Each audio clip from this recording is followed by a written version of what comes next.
Kirchhoff विभव नियम। Kirchhoff के नियम विद्युत परिपथों के विश्लेषण के लिए मूलभूत सिद्धांत है। यह हमें किसी भी जटिल परिपथ में धारा और विभवों का विश्लेषण करने में सहायता करते हैं।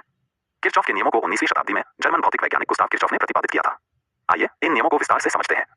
किरचॉफ धारा नियम कहता है कि किसी भी विद्युत परिपथ में किसी संगम बिंदु अर्थात नोड पर आने वाली कुल धाराओं का बीजगणितीय योग शून्य होता है।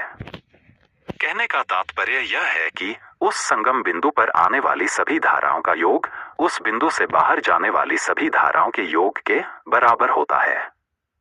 यह नियम आवेश संरक्षण सिद्धांत पर आधारित है, जिसका अर्थ है कि कोई भी आवेश किसी नोड पर संचित नहीं होता।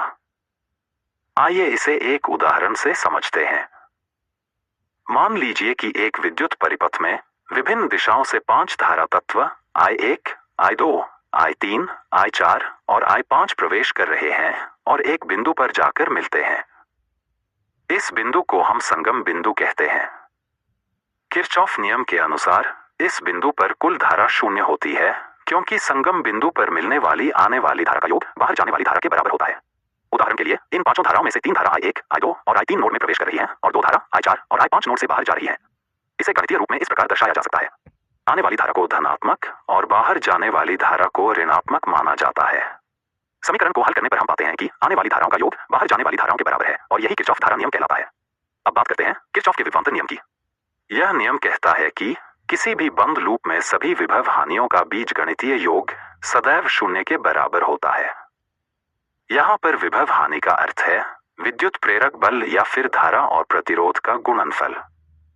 यह नियम ऊर्जा संरक्षण सिद्धांत पर आधारित है, जो बताता है कि किसी बंद परिपथ में विद्युत विभव को संरक्षित किया जाता है। आइए इसे एक परिपथ की सहायता से समझते हैं। एक परिपथ में एक सेल और 3 प्रतिरोधक श्रेणी क्रम में जुड़े हैं। यदि इस परिपथ को प्रतीकात्मक रूप में देखें तो यह कुछ ऐसा दिखेगा। मान लीजिए कि इस परिपथ में धारा I प्रवाहित हो रही है, जिसकी दिशा धनात्मक टर्मिनल से ऋणात्मक टर्मिनल की ओर है। अब हम इस परिपथ में एक लूप पर विचार करेंगे। इस लूप की दिशा हम घड़ी की दिशा में या विपरीत दिशा में ले सकते हैं। यहाँ हम घड़ी की दिशा में विचार करेंगे।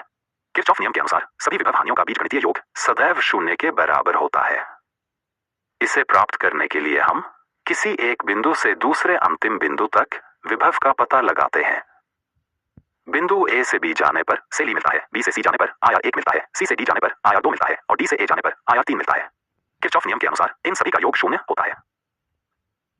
हमें इस बात का ध्यान रखना है कि अगर लूप में चलते हुए सेल का ऋणात्मक टर्मिनल पहले आए तो उसे ऋणात्मक मानना है और धनात्मक पहले आए तो धनात्मक मानना है।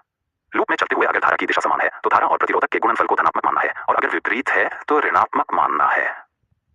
जैसा कि हम देख सकते हैं, हम परिपथ में धारा की विपरीत दिशा में चल रहे हैं, इसलिए हम धारा और प्रतिरोधक के गुणनफल को ऋणात्मक मानेंगे। साथ ही लूप में चलते हुए पहले हमें सेल का धनात्मक टर्मिनल मिल रहा है, इसलिए हम सेल को धनात्मक मानेंगे। इस समीकरण को सरल बनाने पर हम देख सकते हैं कि किरचॉफ का विभव नियम ऊर्जा संरक्षण के सिद्धांत को सिद्ध करता है। इस नियम को हम किसी भी परिपथ में लागू करके उसके विभव, धारा या प्रतिरोधक की मान निकाल सकते हैं। इस वीडियो में अभी के लिए बस इतना ही।